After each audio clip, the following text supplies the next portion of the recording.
வணக்கம். ரூப்ஸ் சேனலுக்கு உங்களை வரவேற்கிறேன்.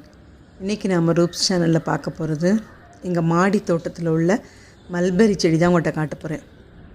மல்பெரி செடி இல்லாமல் ஒரு கொஞ்சம் ரொம்ப பெரிய மரம் இல்லாமல் ஒரு அளவுக்கு மரம் மாதிரி இருக்குது. நான் மல்பெரியில் 2 வச்சுருக்கிறேன்.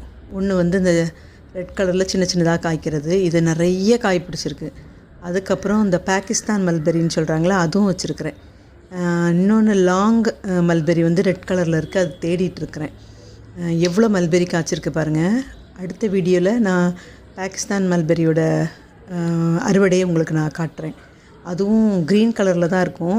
காயாக இருக்கும்போது க்ரீனாக இருக்கும், பழுத்த பிறகு லைட் எல்லோ ஆயிரும். இந்த மல்பெரியை விட பாகிஸ்தான் மல்பெரி நல்ல இனிப்பாக இருக்கும். இந்த மல்பெரி பாருங்கள், நான் நிறைய இருக்குது, ஆனால் சிகப்பாக உள்ளதை மட்டும்தான் பறிக்கிறேன். அதுதான் டேஸ்ட்டாக இருக்கும். சிகப்பில் கருப்பு.